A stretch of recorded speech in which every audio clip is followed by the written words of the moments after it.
আজ আবারও চলে এলাম ছোট্ট একটা ভিডিও নিয়ে।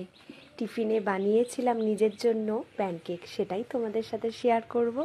তো দেখো, আমি বাড়িতে যে ভেজিটেবলগুলো ছিল সেইগুলোই নিয়ে নিয়েছিলাম, গাজর, বিনস এইগুলো। আর পেঁয়াজ কুচি তো দেবই, পেঁয়াজটাও কুটে নিচ্ছি। এই রেসিপিটা আমি অনেক দিন আগে যখন ননিকে সবে স্কুলে ভর্তি করি, তখন ওই ননির বন্ধুদের মায়েদের থেকে জেনেছিলাম। সেই থেকেই বানাই, টিফিনে মেয়েদেরকেও বানিয়ে দিই। তবে ওরা ভেজিটেবল খুব একটা খায় না বলে দিই না, নইলে পুরো টিফিনটাই আর কি না খেয়ে আসবে, এরকম ব্যাপার।